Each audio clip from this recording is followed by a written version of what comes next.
Salut à tous, c'est Steven et aujourd'hui je vous propose 5 tweaks tous gratuits pour modifier Cydia. Le premier s'appelle Swipe for More et il va vous permettre d'installer, modifier, supprimer des tweaks ou des thèmes de manière bien plus facile et rapide que ce que vous aviez l'habitude de faire jusqu'à maintenant. Donc trouvez-en un qui vous intéresse, glissez à gauche comme ceci et voilà ce qui s'affiche, 2 options. Vous pouvez l'installer ou le mettre en file d'attente. Si vous appuyez sur installer, vous allez directement installer le tweak. Et si vous avez l'intention d'en installer plusieurs à la suite, choisissez plutôt l'option file d'attente. Placez le tweak en file d'attente, faites la même chose sur un autre tweak, un autre paquet, un thème, n'importe quoi. Et ça va vous permettre d'en installer plusieurs en même temps, mais là ça se fait grâce à des gestes de glissement bien plus rapides. Donc quand vous savez précisément ce que vous voulez, vous n'êtes plus obligé d'afficher la page du tweak pour ensuite l'installer. Là c'est un réel gain de temps ces petits gestes. Là vous avez vu que j'en ai installé plusieurs à la fois et si on retourne dans Cydia, on peut aussi grâce à ces gestes de glissement supprimer des tweaks. Donc même chose, on glisse un coup vers la gauche et cette fois on choisit l'option supprimer. Donc voilà comment ça fonctionne, je trouve ça plutôt cool. C'était parti de l'idée d'un designer et un développeur a décidé de rendre ça réel. Donc franchement, n'hésitez pas à l'utiliser. On a aussi une fonction pour réinstaller, vous voyez. Le tweak, je vous le rappelle, est gratuit sur Cydia. Il s'appelle Swipe for More. Ensuite, on a Custom DIA. Pour Custom Cydia, j'imagine. Il nous amène plein d'options comme celle-ci ici, regardez. Je peux faire un respring ou un refresh de Cydia simplement en appuyant sur le petit bouton de rafraîchissement en haut à gauche. Mais c'est pas tout, il y a vraiment plein d'options avec ce tweak que vous retrouvez ici dans le panneau de réglage de Custom DIA. Vous pouvez par exemple masquer les alertes, masquer vos tweaks installés, avoir un clavier noir. Plein d'options, notamment le plein écran qu'on peut activer si ça nous intéresse. Je vais le mettre, hop, là en dernier. On va pouvoir aussi modifier le petit panneau de rafraîchissement, vous cochez cette option, vous changez le texte qui est affiché si vous le souhaitez.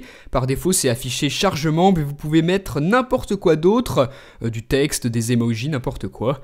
Moi j'ai marqué Steven, et enfin on a une dernière option qui nous permet de modifier la couleur du texte pour ces chargements. Donc voilà, du bleu, du noir, du jaune, du orange, vous avez tout et n'importe quoi. Moi je vais mettre du rouge, et dernière option qu'on a dans le panneau du tweak, modifier la couleur des menus que l'on a, la couleur du texte plutôt. Donc là aussi, plein d'options de couleurs que vous pouvez sélectionner, moi je vais choisir du gris foncé. Hop, retour dans Cydia, et vous voyez que d'ailleurs le texte de chargement est rouge, comme je l'avais choisi.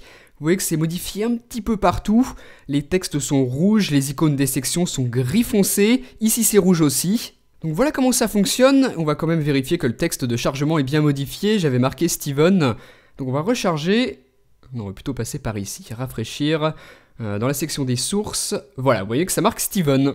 Sinon qu'est-ce qu'on a d'autre? Eh bien vous voyez que j'ai plus de barre de statut, c'est normal, j'avais activé le plein écran dans les réglages tout à l'heure, donc vraiment tout se passe dans les réglages, vous sélectionnez toutes les petites options que vous voulez, et Cydia sera ensuite bien modifié.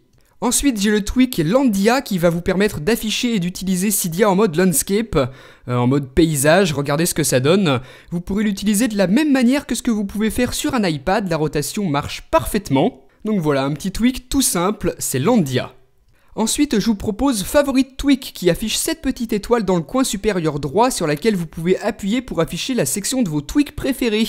En appuyant sur le plus, vous faites une petite recherche et vous trouvez un tweak que vous aimez bien. Hop, il atterrit ensuite ici, donc vous pouvez y placer tous vos tweaks préférés.